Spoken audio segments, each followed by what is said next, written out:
What's up, Jeff? How you doing, man? Good. How you doing, Mike?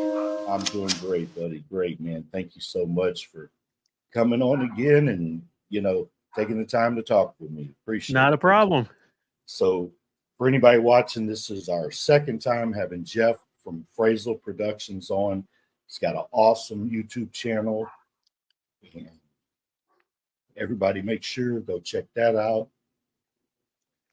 Jeff's channel is very interesting. He's got all the places he visits, from resting spots to historical things, even some crime scenes. You've got some Oh, yeah. cool crime scenes on there, man. That kind Yeah. of reminds me, just yesterday I was in the Chicago suburbs doing a John Wayne Gacy video. Awesome, man. Tell me, let's start off with that. Let's go. Well, I tracked down 4 different locations. One was the former house that he lived in on Summerdale. And then there was another apartment building that's pretty old where Gacy used to work as a maintenance man, and he also moved his mother into the first floor. And the police reopened the case briefly, and then they dug very small amounts in the back. There's a fenced-in area, and they dug a little bit in there to see if there was going to be more bodies, and they didn't find anything. But as far as I remember, I don't think they searched any of the rest of the house or any of the rest of the yard, because I don't think they really wanted to find anything else. And then there was the location where he was actually arrested, which is a really busy intersection right in front of a McDonald's. And then there's the cemetery where his parents are at, and nobody seems to know where Gacy's remains are today.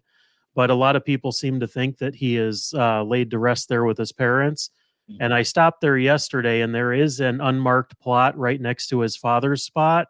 So it's possible that he could be there, but nobody will come out and say exactly where he's at. Some people think his sister has his remains. A lot of people seem to think he is there with his dad, but they don't. The cemetery won't tell you anything, obviously, and That was going to be my next question. Yeah. And I guess they don't really like people being there and even finding their locations. Nobody hassled me yesterday, but I have known of a couple of people that have went there and basically been told to go away. Really? So yeah, so Wow. that kind of makes you wonder if maybe he is there and they're just trying to protect the spot from being vandalized or anything like that. But it kind of makes you wonder. Yeah, that's very interesting. And so you said the spot where they arrested him was a real public spot in front of like a McDonald's. Yeah. Was that something that they planned? Do you know of, like, to do it like in a spot like that, or is that just where they were able to get him? No, they were following him, and I guess they were on the radio with other people, and they were trying to get a search warrant for his house, but they weren't able to get one fast enough. But he started driving kind of recklessly, I guess, and they started to fear that he might kill somebody else or harm himself. So they kind of made the quick call. They knew that he had a small amount of drugs on him, so they took him down basically for a small drug charge while they could get a search warrant for his house. So they kind of, they not found anything, they would have found themselves in pretty big trouble. But the fact that they ended up getting the search warrant and found what they found, they were able to take him down. Right. And do you know if there's any, I mean, like you said, they didn't want to find anything in that house, but No. Are there any other deaths or disappearances that they attribute to him that just haven't been proven? Do you know of? There is a possibility, but nobody is nothing that I know of that anybody has pinned on him specifically. Gotcha. As far as I know, I believe there was 33 deaths attributed to him, and they found 26 bodies in the crawl space of his house, 3 others beneath other areas of his house, and then I believe he dumped a few bodies off of a bridge somewhere by Joliet. Unbelievable. I mean, was he? I mean, I'm in my head. I'm not fresh on the case, but when he was burying these people, was he using like some type of lye or sulfur or something? You know, I mean, yeah, I guess he put lime down, or he had somebody else do it for him. Right. But he just kept on doing that. People around his house made claims that his house smelled bad, and he said he claimed that it was because of water runoff, and he had sewage problems, and he had all the excuses, just like Dahmer did. Sure. And they eventually they eventually caught on to him. Right. Yeah, I mean, you would think, I mean, that many people, man, in one spot, not, handled professionally and Yeah. everything, it would be just atrocious, man. And I mean, he owned a construction company, so he knew a few more things than the average person. Right. But the weird thing is that he wasn't the average criminal serial killer. He was a functioning member of society. He was in the JCs. He was the member of a clown club, which I can't say that's exactly normal, but Right. he was That really could've been active in local politics. He organized an event with Rosalind Carter, the wife of Jimmy Carter at the time, right. and I mean, everybody knew him. He was putting on all the neighborhood events. Everybody knew him. People came to him for problems, and he was known to be a problem solver. Nobody saw that coming out of him. No, I'm gonna pull up a picture here. I'm hoping it's the right one. Oh yeah, that's Jimmy and Rosalind right there. Right there. Now, that's so. Having said that, did you ever have any conversation with her about that? About I never did. Okay. I mean, I would imagine that'd be kind of awkward. Hey, that was one of those kind of things the Secret Service really did not want to admit that the picture that them two took together was real. So I'm pretty sure that had I mentioned that, either Secret Service would have jumped in and said, "That's enough, get out of here," or she probably would have just ignored the question. But no, I wasn't able to get a chance. No, and I don't want you to. I would have never wanted you to. I just was curious and have to ask the question. Yeah, that was an interesting event though, because that was I went down to Plains, Georgia, and I always kind of had a fascination with presidents. And Jimmy Carter, up until just a couple of years ago, was doing Sunday school classes every Sunday. And there were a lot of people that would show up, so you'd have to get there pretty early. But the night before, there was a presidential auctions that Jimmy Carter was hosting, and I stayed at a place called the Plains Historic Inn, which has 7 or 8 rooms. And the rooms were designed by Jimmy Carter, and Jimmy was himself the maintenance guy there, which kind of cracked me up, because he would come and go, and you'd see him in the hotel sometimes. And when he was there, he would greet the guests, say hi. He had a lot of his personal photo albums in there that you could just thumb through when you were staying there.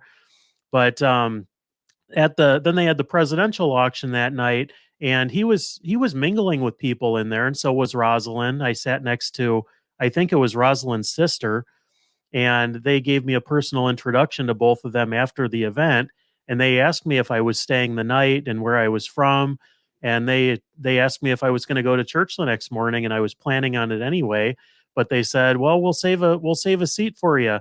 And when I got there the next day, the Secret Service, and there was a woman named Jan, they met me at the door, and they said, "Okay, we got a spot for you." And they brought me to the very center seat, front row, right where he was speaking. And that was pretty neat. That is cool, man. That is really cool, man. The weird thing is, like, he did not want to be addressed as Mr. President, Mr. Carter. It was just, he wanted to be addressed as Jimmy or Mr. Jimmy. That's it. Oh man, that's a cool story. Yeah, I mean, it's kind of weird, because like there was nowhere that he went without Secret Service. His detail was not as big as a lot of other former presidents, but he always had 2, 3, 4 agents with him. So it's just kind of weird. You're talking to a former president, and he's like, none of that Mr. President or Mr. Carter stuff. It's just Jimmy. I'm Jimmy. Yeah, just call me. That's cool, man. He always acted like just a regular guy walking around town. And right. Yeah, that's what I'm saying. That's such a trip, because you don't think like that, especially from more of an old school guy like that. You may think they're a little more, but you would think. Right. Just more, like, going by this or strict or whatever. There's a really neat King of the Hill episode. I like King of the Hill. Oh, that's a good show. There's a really good episode with Jimmy Carter. where I he's don't think I saw that one. look it up. Great one. I'm going to have to do that now. Now I'm curious. Check it out for sure. He's a carpenter Oh, yeah. on the show. So Well, that's pretty much what he does. Because there, one of the stories they told me at the presidential auction, they there was another woman there named Jill, and she was a good friend of the Carters, and she was talking about how when Jimmy went to a dinner party at her house one day, saw that one of the chairs was wobbly, and he left with the chair, came back an hour later, and it was fixed. that He just I'm left in the middle of dinner and went home to fix her chair. what man, that's so cool, man. What an awesome guy, man. That's Yeah, really I mean, cool. you don't hear about many people like that and alone, let alone a former president. Right. No, I mean, your average Joe's not going to go fix your chair, come back. No. But yeah, much less a president. Man, that's really cool, man. Very, very interesting. Let me see. I got a couple other ones we'll pull up along the way also. Um, let me find one. Let's see if this is it. Can't see them well because they're so small, the little thumbnails. But Yeah, some of those aren't easy to detect. here, let's see what this is. That's Daniel Boone. That was a Yep, I filmed that about a week and a half ago. That was in Frankfort, Kentucky. And that's a neat cemetery because it's at one of the highest points in the city, and from there you can see the state capitol building and a lot of other, it's a really neat spot. But Daniel Boone's there. There's a governor that's buried there that was the first, I believe he was the first sitting governor in the country's history to be assassinated. There is a former pro wrestler that's buried there. A lot of people, and you wouldn't think that Frankfort, Kentucky would have that much history, but there was quite a bit there. that was a really cool video. That was a neat one. I from a child, I kind of you know look like was interested in Daniel Boone, David Yeah. Crockett, guys like that, and And when I first went there, I didn't realize he was buried there because is that right? he was originally buried in Missouri, and then they moved him. And there's still controversy about whether or not they moved the right body. So they're still not 100% sure that the body that's buried in Kentucky is actually Daniel Boone. Right. Yes. You know what? I did not know that until watching your video. And if you haven't seen this video, go check it out. Really cool. And I learned a lot from it, man. I really did. And it was really funny hearing that, that the people there were upset. Some of them just were like, aha, you didn't even get him anyway, and that type of Yep. thing. So yeah, The funny thing is that I was staying the night in Frankfurt because I was traveling at that point from I think it was Ohio down to Tennessee, and that was kind of the halfway point of where I was at. And I really didn't know much about Frankfurt, and I just did a little bit of research while I was in the hotel, and then I realized that hey, Daniel Boone is here, and some of these other people are here, and there's these historic facts down, in the square, and there's the old state capitol building that isn't in use anymore, and there was a lot of interesting things, and just there right would have been there. more yeah, there would have been more to cover if I had more time, but that's the fun thing about when you're on the road is that you find out a lot of things that you didn't know before. For sure, without a doubt, without a doubt. And that's like you say, to have so many people in that one spot in Kentucky, that's You just you wouldn't expect it. I wouldn't have at all. And then No. yeah, I bet although I bet it's a very pleasant surprise to, in what you do to show up and then all of a sudden, boom, Yeah, here's you this. never know. I mean, pretty much anywhere you stop that you can at least find something historic about it. Right, right. Oh yeah, without a doubt. And that's kind of whenever I travel, I like that also is to see like a historic landmark spot. I Mhm. almost have to stop and read it and see, well, what is this? Sometimes Yeah. it's nothing. Yeah, Sometimes but it's you never know. you don't. You really don't. Then sometimes it's totally cool and just blows your mind. You're like, oh, that happened here. Yeah, You and the know? same day when I was on my way down to Tennessee, we stopped to get gas, just outside of Corbin, Kentucky, and then I did a little bit of research as I was pumping gas, and that's where the original KFC was at. So they have a KFC museum, and I put that video up that day too. That was a really cool one, also, man. Tell me about the KFC museum. That's They okay, it's Colonel Sanders originally started. He had an original cafe. I think it was called Sanders Cafe, and it was in a gas station. And I don't think the original gas station is still there, but they rebuilt another one across the street that's now a functioning KFC. But there's a big museum in there too, and they have everything related to KFC. They have Colonel Sanders' suit in there. They have so much different stuff. They have every at least one of every design of KFC bucket that they've ever had, pretty much every toy that they've ever had, and meals. I mean, the place was pretty incredible for the size of it. They had a mock up of a hotel room that at one time Colonel Sanders he tried to do. He tried to have a hotel or a little motel as part of his restaurant. A lot of things that you can learn about that just from that museum, though. But the Yeah, weird thing is that they didn't have a sign on the highway saying that it was there. But you go there and the place is hopping, so people know it exists. right, right. People are already seeking it out, I guess. And Yeah, I'm shocked they wouldn't put something there to let the people that don't know you'd think so. I mean, every realize. presidential site has a sign. Everything else historic seems to have a sign. But Yeah, in terms like of gas KFC, stations. yeah, I didn't see anything. Yeah, that's something. Yeah, that was a cool one too, man. All your stuff, I enjoy it all, man. I really Well, do. I appreciate that. Yeah, It's fun to do.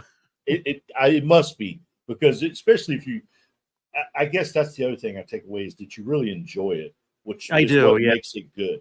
Because it's the same thing that I would do if I wasn't filming. I would still go and look at these places and check them out, and I've always been doing that, and for, as long as I've been traveling and doing stuff like this, it's only in the last 3-ish years that I've really been doing videos on it, but now I'm trying to go back to all the places I used to go, or the places that I went years ago and never did videos or anything, and trying to kinda catch up.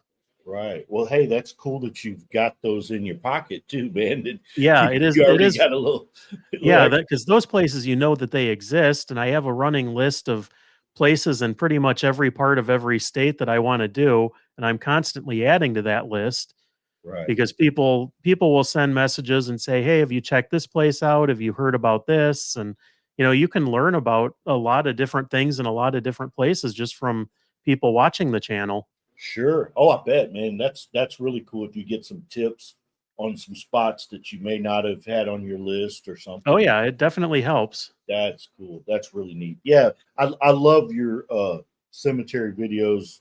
Uh, I, I we talked about it before. I really enjoy seeing the different art at cemeteries, and I really want to up my cemetery video game. You know what I mean? Oh yeah, There's it is fun. And you know, there are people that I know that do this that do kind of get harassed a little bit in cemeteries, but luckily I've never had that happen. I mean, they are public places for the most part, yeah, but then you see some people that do the same thing, but they go into locked sections and they kind of abuse disrespect they the area. yeah, they kind of abuse it just to try to do a different video than what everybody else does, and it's probably things like that that ruin it for other Sure. people because Right. not everybody follows the rules. No, well, see, that's the thing, man. If you're going to do that, or for me at least, if I'm first of all, it's a resting place. I'm a respected at that. Yeah. And I saw the one you did of a. It was. I wish I would have pulled that one up, man. It was a young rapper leave from your area that had a Oh, beautiful mausoleum. Juice World. Yes, beautiful mausoleum. And you were saying that people had been disrespecting it, and it had a Yep.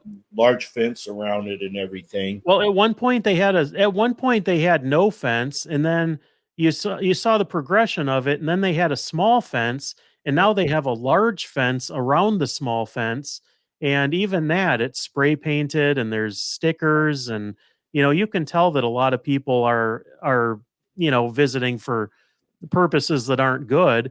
And the Right. weird thing is, when I was there, his mom was actually in a car parked next to it, watching the people that would come up to it. So his family's keeping an eye on it now too. Yeah, man. And that's got to be tough, man. If, Oh yeah. to bite your tongue when you see people that aren't being, it's great if you're seeing people that are visiting or someone who's Yeah. documented, but to see someone do something that's either vandalism or, just straight up dirty, man, that's Yeah. got to be hard to bite your tongue Because on. you know that it's either them or the cemetery that's paying to clean that up or Right. to add extra fences or anything like that. Yeah. So, to that degree, I'm kind of surprised they haven't either hired somebody or at least have security cameras. And I hope that they at least do that, Right. so Yeah. they can kind of That's keep an eye on it and hold people accountable for what they do. for sure, man. And that you're right, that does make it harder for people who legitimately just want to visit. And because like you say, they are most of them are public places. Mhm. And I've never I'm first of all, I'm not to the point where I'm in there with a production company or big cameras and that. I've got a phone, man. Okay, that's what I'm using. So Hey, mine's not much different. I use an Osmo Pocket, which is about half the size of a cell phone. is that right? Okay. Yeah.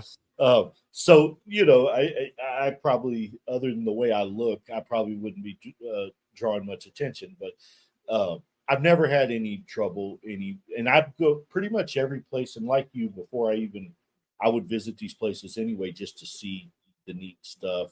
Oh, yeah, that So reminds this, me of another one. A couple weeks ago, I was in just outside of Cincinnati, and they have a monument in one of the cemeteries there. It's a 6'6" SpongeBob SquarePants, I and saw that. there's two of them, I and saw that. one of them it's for twin sisters. One of them served in the military, and she was killed by her boyfriend in Oh, domestic abuse, and the cemetery originally approved them to put those stones there, and then they took that back and said, we're a historic cemetery. And if you've ever been through that one, it's Spring Grove, I think, in Cincinnati. They have so many different stones and mausoleums and monuments and everything else. It doesn't look like they have anything that's any kind of strict rule, but mhm. for whatever reason they removed those two SpongeBobs, and then the family fought for it, and then they ended up caving, and they said, well, basically you can have them, but they have to be facing away from the road, and you have to have a 7-foot marble sheet Yeah. that basically is so people driving through can't see it from the road or the path. Wow. So I don't That's quite understand the logic of that, I because don't either. I I mean, don't either. it's the family paid, I think, $13,000 a piece for those, Oh, I bet. and, they did that when they had approval from the cemetery, and then Sure. going back on that, it just seems kinda crappy. Right. Yeah. SpongeBob. I saw that one and was very intrigued by that. Yeah. Yeah, that one was I heard about it, and I was kinda fascinated by it, and it was surprisingly difficult to find because it's in the back of the cemetery, and if you look at where people have pinned it to try to find it, Uh-huh. it's nowhere near where it actually is, so Really? it took probably an hour and a half to find it, but, it was pretty neat to see, and it's a really sad story what happened. Sure. Yeah, that is. Do you ever, when you visit these and you do that, have you ever updated or did any type of, you know, information on like find a grave or something if you're at one and you go, this is not right or this is off, or have you ever There's done been a anything like couple of that? times when I've repositioned the location. So I have a couple of times. I don't edit any of the text or anything like that. Sure. But if I see that there's a location that's off by a long shot, sometimes I will update that. Oh, that's cool. That's cool. All right, man. Let me see. I got a couple cool pictures here, man. This is one that I thought was very intriguing, man. And Oh yeah, the Ted Bundy beetle. That's at Alcatraz East, and they do not allow filming in the museum. But I reached out to them and explained kind of what I do, and I'd heard that there's certain people that they have allowed filming access to. So I reached out and I told them, okay, I'm going to be in Pigeon Forge these couple days. Is there any way that I could come in and shoot a little video? And they gave me a press pass for one of the days that I was going to be there. and they allowed me to film, and they said I could do whatever I want with it pretty much, but they had a couple rules, and it was just simple things like, don't get in, don't get in people's way, and just common courtesy. And Sure. then the other thing was is that they didn't want me to give a complete full tour, Right. and they didn't want me to show the descriptive plaques because Gotcha. I guess that they don't want you to give people a reason to not come and visit. Right. They saw it all. There's no reason to Yeah, come. I got yeah, you. and you don't wanna do that anyway because if they're nice enough to let you film, you want them to you wanna send them people to their Sure. museums Yeah. and keep that stuff alive. But, yeah, in the basement, they have Ted Bundy's beetle, and the weird thing was is that he took out the passenger side seat so that he could abduct people easier and, do his stuff. Sure. And, right next to the Ted Bundy beetle is the O.J. Simpson Bronco. So they have both of those cars there on the bottom. Yes. There we go. So this is the actual Bronco. Yep, that's the one. I don't Wow, know how man. much they paid for it or what they had to do to get it. I remember a few years ago when it was up for sale, and I think it was on Pawn Stars, and they couldn't get a deal done, but yeah, that's the original one, the one that took them down the 405. That everybody watched Yeah, watched everybody. on I mean, I TV. was just a kid then, but we were watching it in school. Yeah. Yeah. I'm telling you, it was the biggest thing Yeah, happened. everybody was. That whole trial, I mean, that was a big deal. Yeah, oh, without a doubt, man. And you actually visited the home also, and there's Yep. there's changes have been made. Is that correct? There is. I believe they redid the place, so I don't think that it's the same structure that it was completely. But Okay. they changed the address and they changed where the walkway was. So where the walkway used to be, they gated that up, and then they moved the walkway over about maybe 10-ish feet, 10-15 feet. Right. So when people go by and they think that that's the walkway where they were both killed, it's Right. not the same walkway. Got you. That's what And I it's was not the getting. same address either. And the So they other thing just did is a full change. Yeah. yeah, and the other thing is too, if you go there, there are some really bad sidewalks there. So you have to be careful because if you're not watching where you're going or you're looking at the building, you're gonna trip and fall Is because that there's spots in the sidewalk that are I mean, there's like a foot difference between one stone and the next. And there's been numerous times I've watched people fall, right? and I went there. The first time I went, it was like 2020, and then the last time I was there was this year. And in 4 years, they never fixed it. So that seems like it's almost got to be a lawsuit waiting to happen. Yeah, that doesn't make much sense. Especially, I mean, that's a fairly affluent area. It's not like Yeah, it's I just in mean, the middle of it's surrounded Crumbsville. by multi-million dollar mansions, people are running, but the locals all must know it's there and avoid it. But in my first video, I almost tripped on it, and that, you know, you Yeah. just it's something that, if you do go and visit, it's something you have to be very aware of. Yeah, keep eye on the sidewalk for the traps and Yeah, yeah, you potholes. definitely have to be aware of that. Jeez, man, no, that's good info for anyone visiting. Let me see what else we got here, man. I got this. This is so fun for me, man, because you got so many cool ones. Let me see if I put this one up. Oh yeah, Yeah. that's actually my home museum. That's historic auto attractions. And everybody there has become really good friends lately. They send me a season pass now each year, Oh, and I come in when I'm back home and shoot videos there. And they always have new stuff. They don't display everything, but it used to be just a guy's private collection. He was a guy that he builds NASCAR chassis and made a big business out of that. And his side thing was always collecting historic cars and everything else. And he amassed this huge collection that is now about a 90,000 square foot museum. And he has this car. He has the Secret Service follow up car from JFK. He's got um, President Grant's carriage. He's got presidential limos from pretty much everybody that you can legally display one of. He's got Elvis's car. He's got, I mean, the collection that they have is just insane. And That's it's a incredible, museum. man. It's a museum nobody's heard of because they don't really advertise it.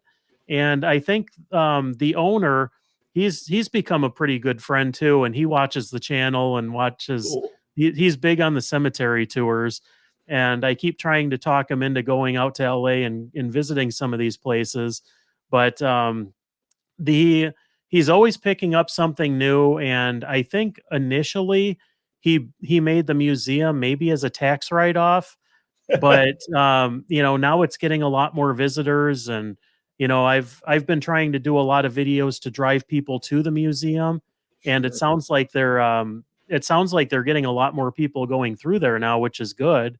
Awesome. But you want to see places like that succeed. You want to see people keeping history alive, Yeah. and it's nice to see, because a lot of this stuff ends up in private collections and then nobody ever sees it. Right.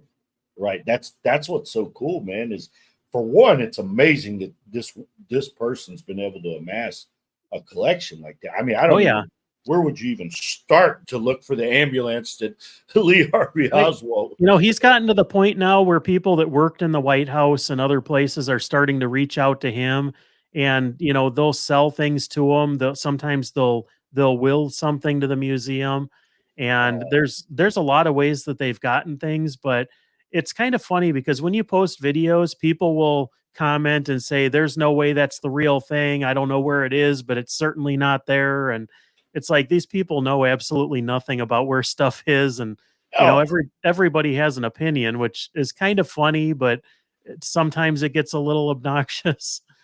listen, sometimes it's not even an opinion. Yeah, I think there's literally people that just go online and look just to say stupid things. Period. yeah, there's definitely a pretty large handful of those.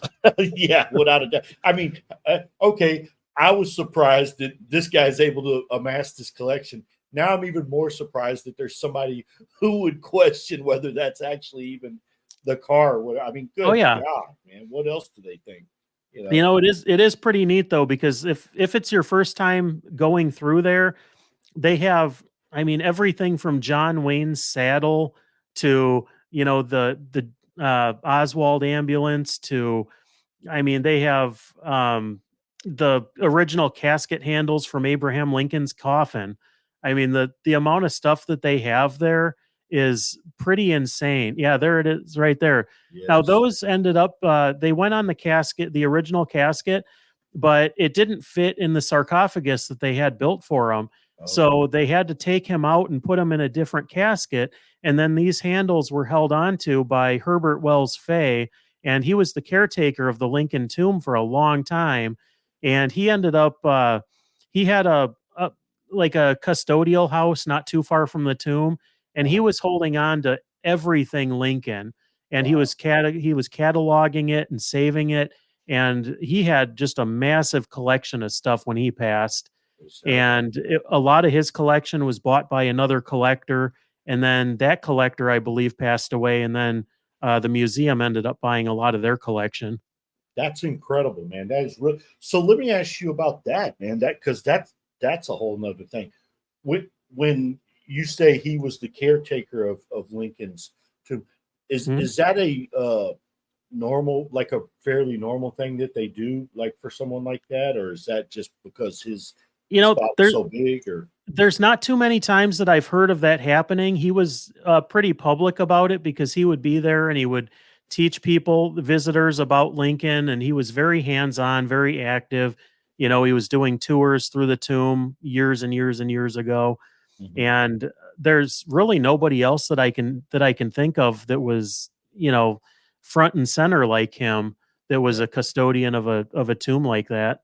Yeah, that's why I ask. I haven't really heard of, it, but I don't know, a lot about that or everything. But that's really, yeah, I thought that was very interesting. And so, And the weird thing about Lincoln too was that it took a long time for them to build the tomb, and then there was a body there was an attempt to steal his body, and then they moved his body into a temporary tomb down the hill, that it's still marked with a small stone, but they don't really tell you what it is.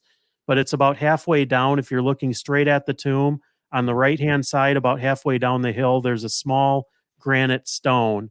And I don't think it's labeled, but that they dug an underground vault there temporarily to hide his body when they were still fixing the tomb. And he was in a wooden box at some point in a basement, I think in the custodian's house. And his body was moved around so many times. And I think it was the early 1900s when he was finally put in the ground for the last time.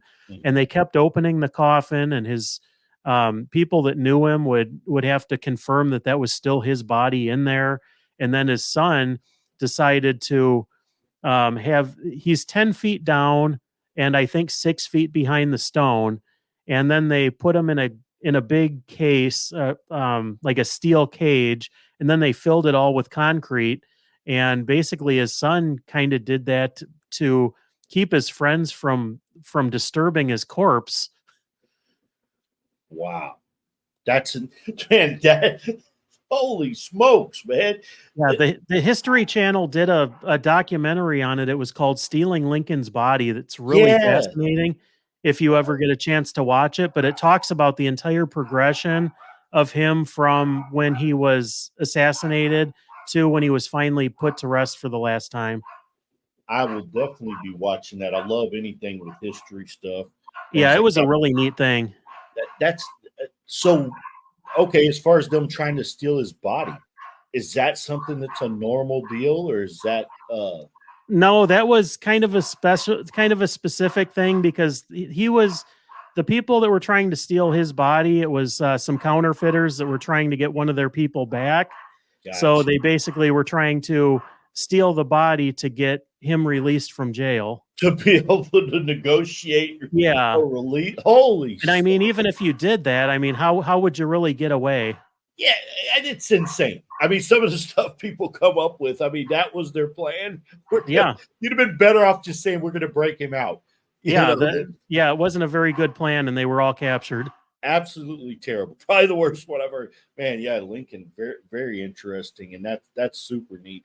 Let me see what this one is. Oh, here's this one was very and just recently they've done something that they've been recent on either Netflix, I believe. Yep, they have there's a new show out, and I shot a video last time in LA. I haven't edited or put it together yet, but I did do a Menendez Brothers video, and they actually had an open house earlier in the year. It was for sale for a little over $17 million, and I asked some of my friends who were in LA. I said, "Hey, is anybody available to go through this open house?" Because I wasn't out there the day they were doing it.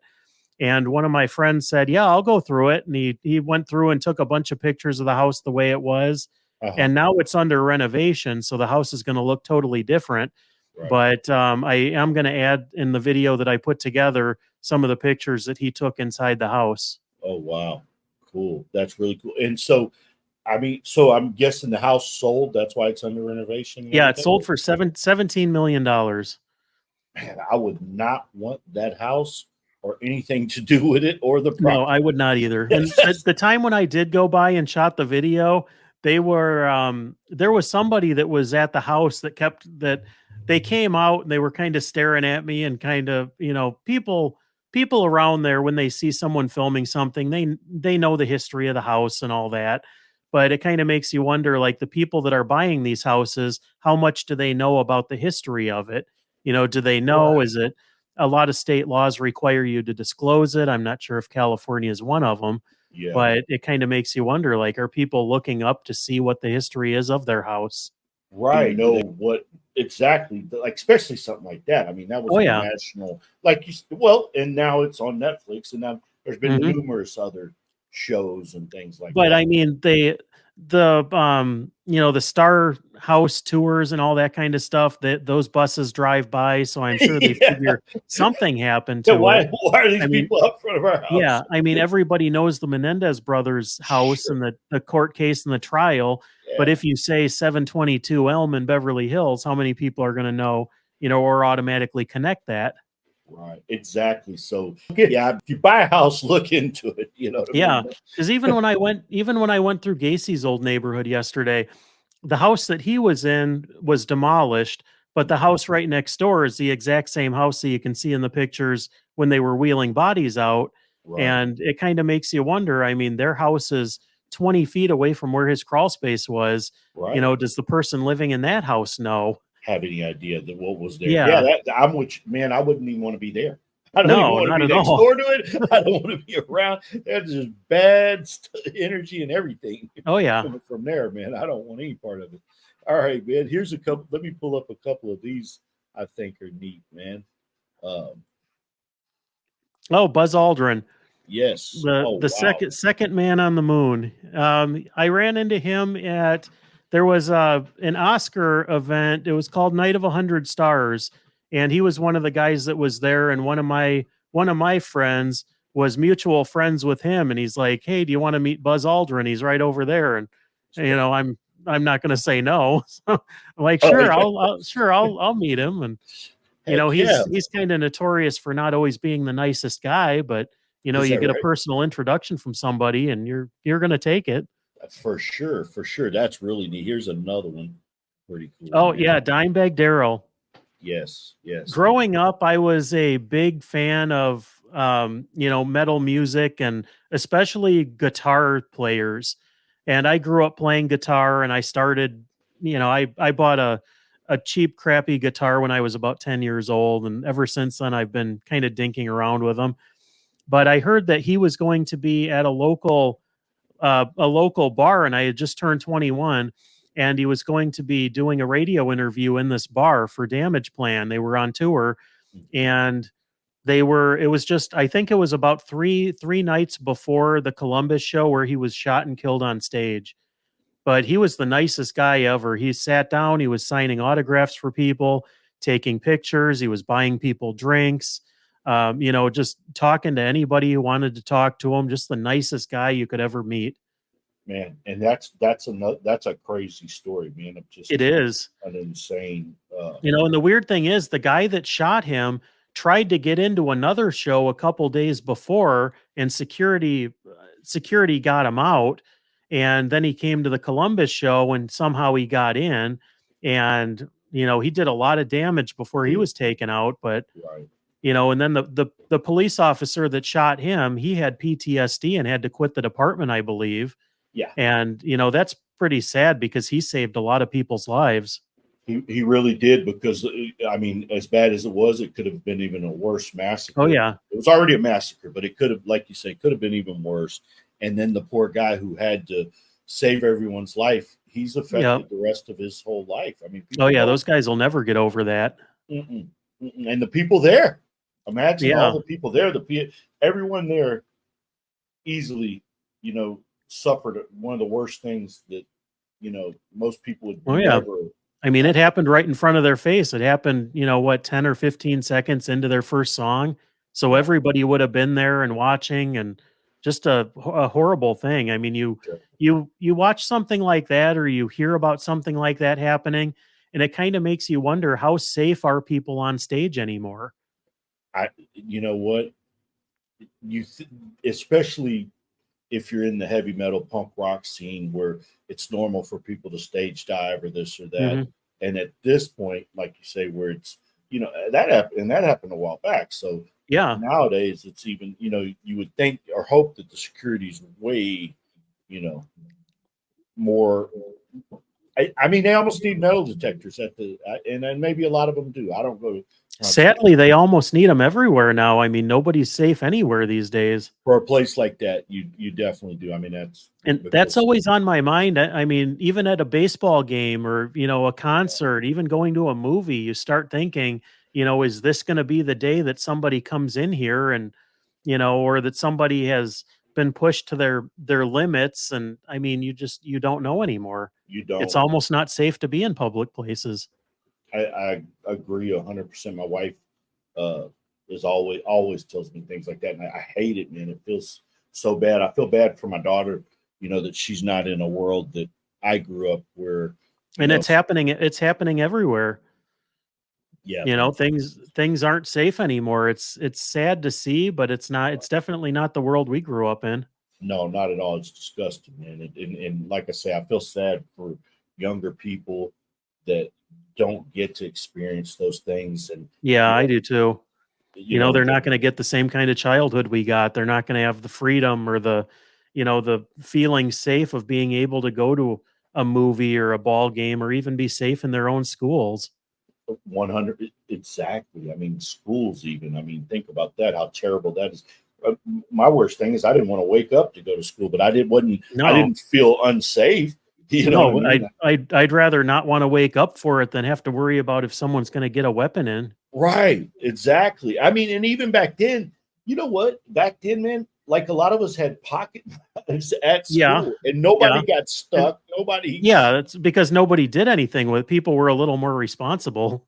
Yes, you had respect for people and human life Oh for yeah. the fact of not wanting to get in trouble. You wanted to be Yeah. able to have your pocket knife or whatever without it getting taken away or the Mhm. privilege taken away. So yeah, I know like uh, even like my cousins when they were in high school, they said all of them had rifles or shotguns in their truck rear view, rear glass. You know what I mean? On racks Yeah. and going to school. I mean, high school. They're parked in the parking lot. There wasn't even a thought of them doing anything wrong or what. Mhm. It It just wasn't. definitely seems like people were a little more in control of their actions, Yes, 20 years ago than they are now. without a doubt, without a doubt. And like you say, it's very sad, man. I hate it, but Yeah, anyway, me too. yeah. Well, let's pull up. Here's a good one. Oh, Ed Oh, Asner. yes. He was another one of those guys that I wrote some letters to and we corresponded back and forth. Nicest guy ever, but he was one of those guys that you had to get to know a little bit and Uh-huh. get to know his personality because he was a really gruff guy. And if you didn't know him, you'd think he was a jerk. Right. But he like everything that he said was like a little bit of truth and a little bit of joke. And Okay. he was another one that told me, next time you're in the area, stop by. And I did that and I knocked on his door. Nobody answered. And then I started walking back to the car and he's like, I hear a voice call out and he's like, "Hey, who are you and what are you doing here?" And I told him who I was and he started messing with me and he's like, "Who?" He's like, "Who are you?" And and then he's like, "I'm just messing with you. Come on in." And he was like showing me around in his house, and he had an Emmy that he was using as a doorstop on his bathroom. He had cats in the house. He was his work desk. He had a one of the director's chairs, and like he had awards all over the place, and it was a pretty neat place.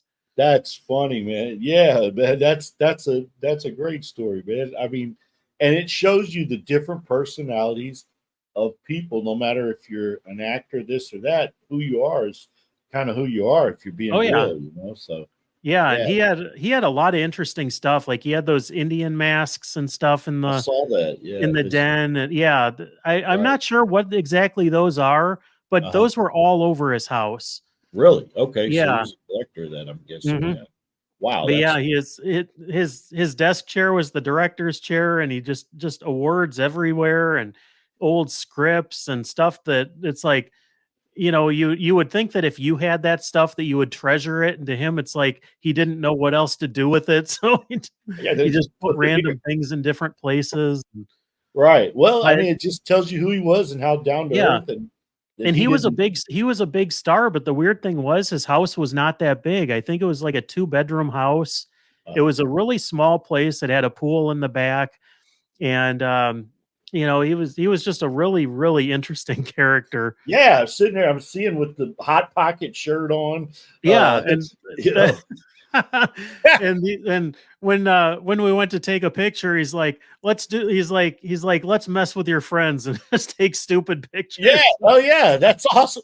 Dude, that's literally so my brother, man, my brother's older than me, but he's kind of more like standoffish. He's a real kind of proper guy and everything. Mhm. Great. I love my brother, man, great guy. But every time we would take a picture, I would always, and I'm a little bigger than him, and every time we would take a picture, I go, and like put on his cheek and mess with it, stuff like that. So, It is you kind know, of funny because those yeah, are the kind it's of awesome. pictures, and it's like there's a little bit of personality in, and then you Yeah, mix that shirt with it, and right. I mean it's like oh, that's that tells a awesome. lot about someone's personality. It's priceless, man. I mean, and it does, and it's so cool that somebody like that was open to having you just come in. I mean, we talked about that last time. Nowadays, it probably doesn't happen, No, because of I can't current imagine that times. it would, especially the way it did, 20 years ago. Right, like Dom DeLuise and those. Here's another cool one, man. Oh yeah, Vern Yeah. Troyer. Yes. He's another. He was a really good guy. That picture, he was doing an event at a local nightclub, and I had met him before, and I brought, sometimes I take pictures that I have with these people, and if I see them again and the opportunity's right, I'll have them sign those pictures and I'll hang them up in my office. And I brought this one for him, and we got to talking, and then he invited me up to his VIP area after his appearance, and we kind of caught up and talked a little bit because we had a really good conversation the last time I saw him. And the picture that I had, I was giving him a hard time because I asked him, he was wearing the exact same shirt as he was in the last picture. And I Mhm. asked him if he ever updates his wardrobe. Like we were just ribbing on each other. And my friend just randomly took that picture, and I always liked it. Oh man, that's a great picture, man. That is really a good picture. He Yeah, I seemed always like a liked it. funny guy, man. Oh yeah, He he really was a did. great guy. Yeah. He had a YouTube channel too that was really taking off before he passed, and he Oh, was kind of showing his day to day life, and he was sharing recipes and cooking with people, and he there was one where he was doing a garage sale at his house, and like just random stuff. But it was a really interesting channel, especially being that he didn't have the most normal life. right. And the weird thing was he drove a normal car on his own. He had a booster seat and Uh-huh. a little contraption for his legs, and Right. so it was weird because he was only, I mean, I don't even know how tall he was, barely three He was feet tall. very, very small. He was a very Yeah, short. very very Yes. small guy, but he was a really good guy. I That's mean, good. he was one of those kind of guys that he would joke right with you, and I mean, he could really give you some zingers. I bet. Yeah, it seemed like he was that kind of guy. Just from the Yeah. shows, like when he was on that reality show and different stuff, you Yeah, the see surreal more of life. how right. You see more of Yeah. how he probably acted, and his personality more than just in a show or a Oh, red yeah. carpet. So that's And the sad thing was he was a little bit of a drinker, but I never realized how bad his problem actually was, yeah, because sometimes a lot of these people, if they have a problem with drinking or drugs, they're surrounded by people that will not tell them that they have a problem. And this kind of goes back to about 2008. I ran into Corey Haim once in Burbank. I'm not sure if you remember him or not. oh yeah, and you. Yeah, Well, and did we talk about him? I think so. I took one of my other guests yeah. had an actor on that was one of his favorites. So yeah, Oh yeah, yeah. Him and Corey Feldman, they were right. two of the The two big boys. teen idols, I guess, back in the '80s. But I ran into Corey Haim, and I'd run into him a handful of times over the years, and I saw him, and he looked terrible. He was on something, and I kind of sat him down in a corner, and I just said, look, I know you probably don't have people that talk to you about this stuff, and he knew me a little bit, probably not enough for to where it was my place to say something, but I just said, if you ever need an ear or anything like that, I won't judge. If you need help getting into a facility or anything like that, I will help you. And he seemed to really appreciate that at the time, but it was only like a year later that he passed. Right. Yeah, that's terrible, man. And that was really, you know what? That's awesome. You did that, man. And they don't, man. A lot of people don't. They don't. No. You know, the people sometimes the people around them are more worried about staying around them and Yeah. not offending them than they are Hmm. about their actual well-being and And like him, he didn't have any money, so people around him, they just, they probably just enjoyed the fact that he got recognized the everywhere, name. probably didn't have to pay, door fees at Right. nightclubs, stuff like that. Yeah. But towards the end, he was living with his mom in a small apartment in Burbank, and You know, he wasn't doing the best, and you know, it was really sad to see that. You know, he was a huge star back in the '80s, but towards the end, it's like nobody cared about him. Right. What was his an overdose? Technically, I don't know if he ever fully kicked drugs. I think he did for a while, and then he put on a bunch of weight.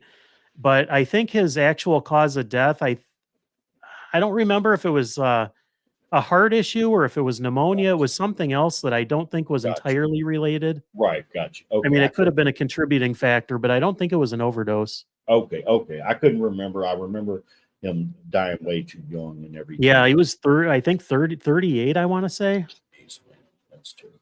But he was Absolutely. one of those guys that you'd always see around Burbank, and he was a really funny guy when he was sober, and he was always trying to pick up girls. And, Is he that was right? yeah, he was. I mean, he was a funny guy, and people still recognized him and everything else, and he had fun. But the sad thing was that towards the end, I mean, the familiar face was about the only thing he had. He was driving an old Trans Am, I think it was at the time, and yeah, I mean, he didn't have much Wow, left to his name, and he was just trying to keep afloat. man, that's his story is a very interesting one. There's so many aspects to it. Mm. Starting from being a child actor going up and the Oh different. yeah, So it was, yeah, very. and none of them had very good upbringings, and he claimed that he was abused early on in the industry. Right. And Corey Feldman, I I think more recently he's come out and said that stuff happened, but back then I don't think he really backed him because he was Right. trying to make a comeback, and I think he was trying to separate himself from that. Yes. But yeah, that's it. Pretty sad. How life can go from being one of the biggest names on the planet to pretty much having almost nothing. hmm I know, and yeah, and all like you say, just having somebody around to help you with that or handle Hmm. it correctly is Because a just lot of these people, I mean, you don't expect that they'll pour their soul out to somebody that they don't know. But at the same time, it's like if they don't have anybody else that's doing that, you never know. If you don't throw it out there, then you don't know if, I mean, because all it takes is one moment where, maybe it could save their life, or maybe it could sure stop them from having that last drink, or having, taking those drugs or whatever else. for sure, man. I You mean, you have to just never take that know, but shot.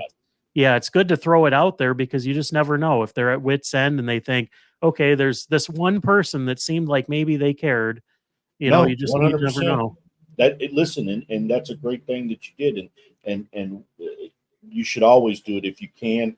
Yeah, I know sometimes it's awkward or whatever, but I actually had a situation similar to that, and I'm glad that the guy felt comfortable to call me, and things worked out. But that's that's good. if you tell somebody that, it could save their life. It could be It something. could. You just never know. I mean, they might blow it off too, but at least just putting it out there, it's like at least You've you done tried something. right, right. You've done that. You've given them a hope or an out, and that's all you can do. You can't make someone do something. But Yeah, let me see. I got a couple more. I want to. We're already at an hour, man, and so there's a couple. It goes so fast, man. Here, let me. it does. You know, Okay, that's at Graceland Cemetery. He's the guy that he had a big brewing company, and it became, I'm trying to think of what the name of the company is now, but he had a big brewery in Chicago, and it's one of the big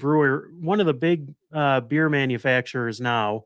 is that right? That's an Yeah, incredible it is. mausoleum. I mean, Yeah, that one's, it's a lot bigger than it looks in the picture too, the but it's video's very amazing. very elaborate, and the just the sculpture of it, it's awesome. You rarely see That's anything like that. no, I've never have. Now this is one I'm gonna pull one up that we talked about it last time, but I did not have the picture. But this is a like an amazing one. I mean, Oh yeah, Douglas Fairbanks.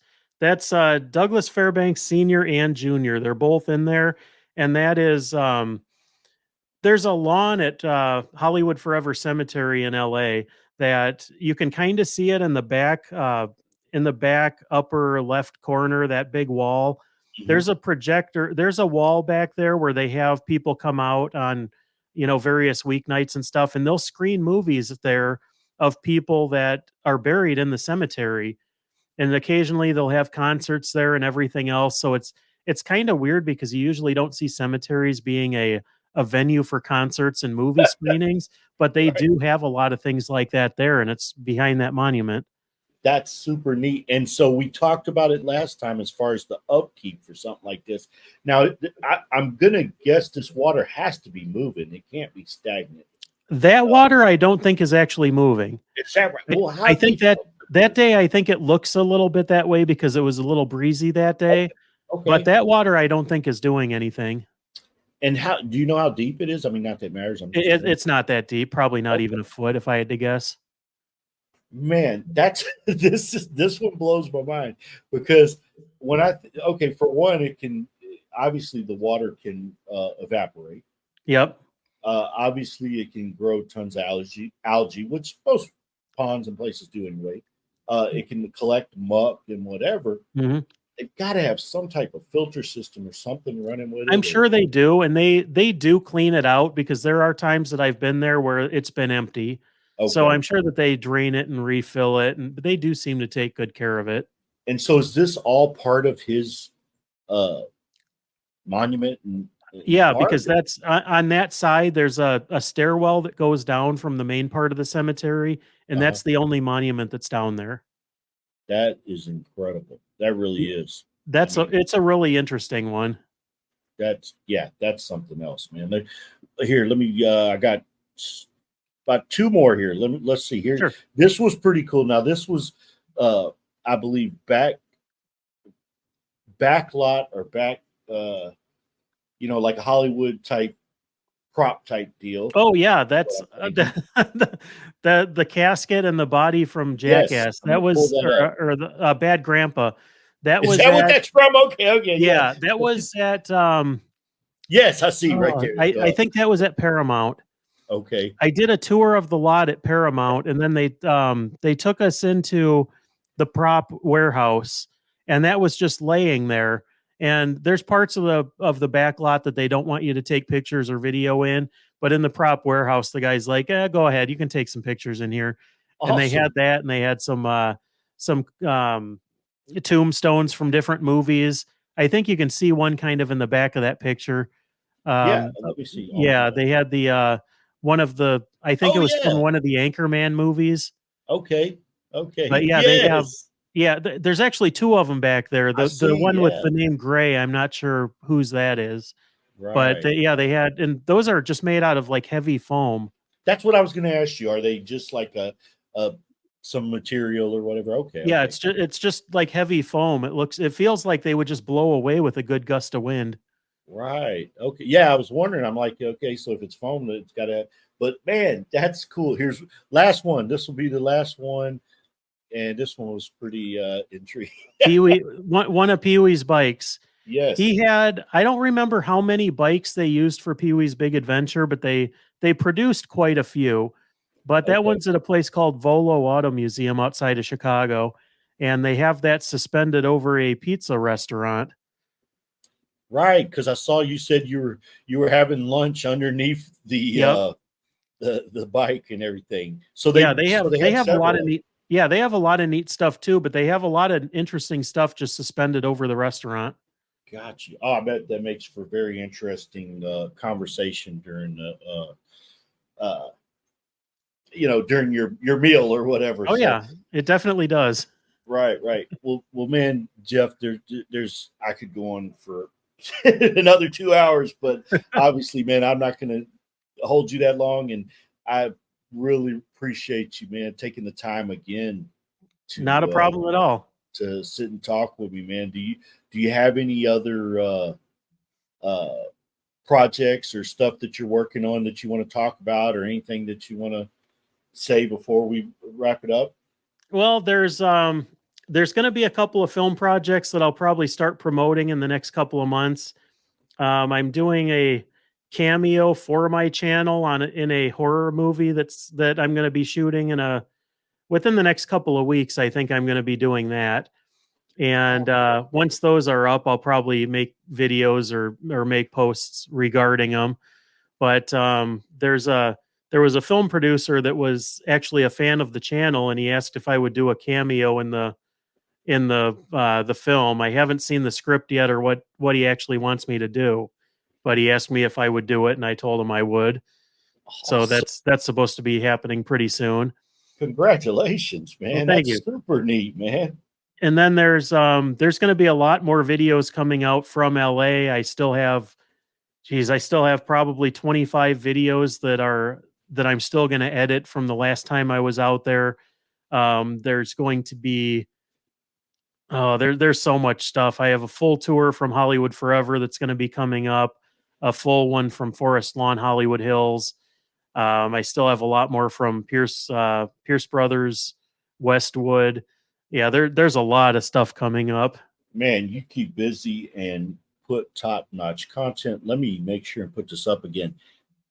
Phrasal Productions, make sure and subscribe and check out all his videos and the shorts, all the stuff you post, man. It really is super entertaining, man. I mean, it really I appreciate that. Yeah, It's it's kind of funny because I started off initially with YouTube, and then people were telling me you should start making shorts and putting them on Facebook and TikTok and everything else. So I started doing that, and all the platforms are growing, and it's nice to see that people still have interest in all this. And it's fun to do.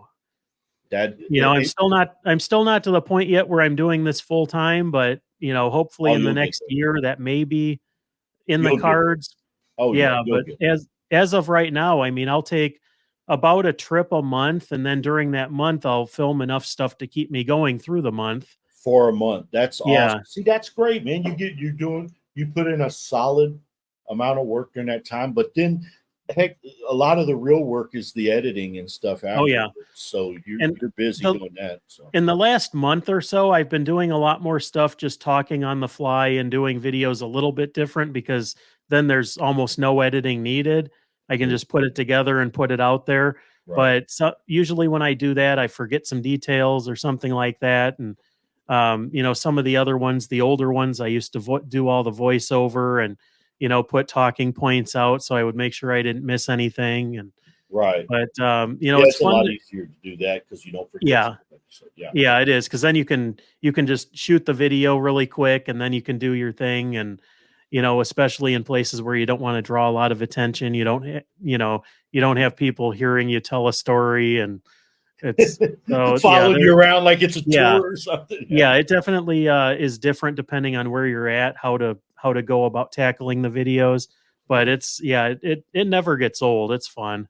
That's so cool, man. Hey, wish you continued success, man. And if you will, we'll have you back, man, and talk again about your experience in your cameo and any other projects. Anytime.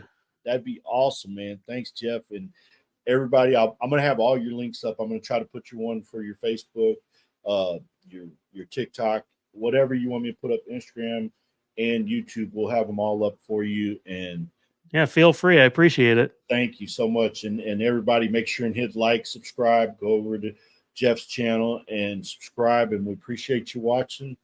And have a blessed one. And thanks so much for all.